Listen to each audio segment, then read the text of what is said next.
राधे राधे दोस्तों, पौराणिक कथाओं के क्रम को आगे बढ़ाते हुए प्रस्तुत है आज की कथा। दोस्तों, कथा प्रारंभ करने से पहले मैं ये 4 लाइनें कहना चाहता हूँ, कृपया ध्यान से सुनें और आगे की कथा भी इन्हीं लाइनों के ऊपर है। हाड़ जले जैसे सूखी लकड़ी, बाल जले ज्यों घास, कंचन काया मिली माटी में, कोई रहा नहीं पास। तो दोस्तों, इसके ऊपर जो कहानी है उसको मैं आपको सुनाता हूं, कृपया ध्यान से सुनें और उसे अपने जीवन में धारित करें। समस्त जीवन जो व्यक्ति अपने शरीर पर इतरा रहा था, उसका एक एक अंग कैसे जला जा रहा है। हड्डियां लकड़ी की तरह जल रही हैं, घास की तरह बाल जले जा रहे हैं। तो इसके ऊपर जो कहानी है वो है, एक बार राजा गोपीचंद, जो कि बहुत समृद्धि और धन संपदा के धनी थे, अपनी माता की आंखों में आंसू देखते हैं। वो तुरंत उनके निकट जाकर कहने लगते हैं, हे माता श्री, आप क्यों शोक व्यथित हैं?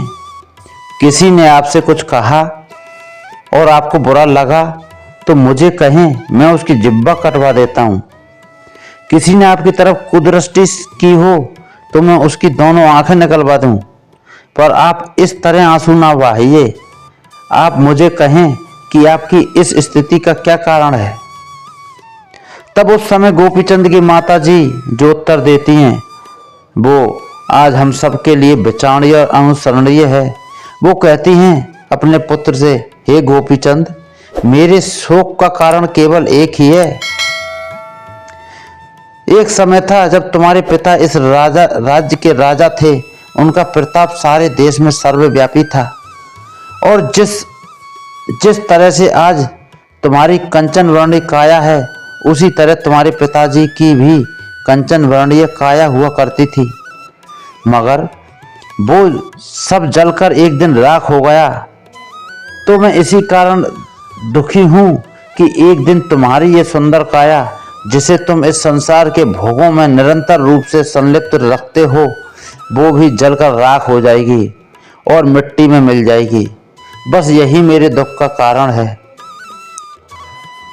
इसलिए हे पुत्र गोपीचंद, मैं तुम्हें ये शिक्षा देती हूँ कि इस मनुष्य देह को, जो कि अमूल्य है, इसे व्यर्थ ना गवाओ।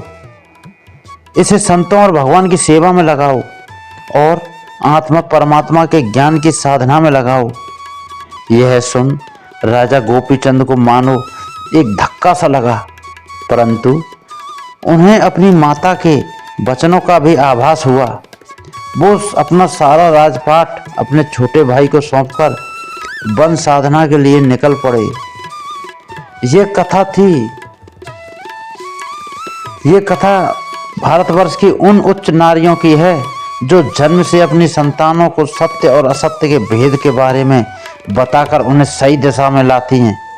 राजा गोपीचंद की मां की तरह ही रानी मदालसा, रानी मौनावती, पन्ना धाय, जवाला जैसी नारियों की गाथा आज भी जीवंत हैं, जो कि हमें समय समय पर सदा प्रेरित करती रहती हैं। तो दोस्तों, कैसी लगी आपको कथा, कमेंट करके बताएं। जय जय श्री राधे।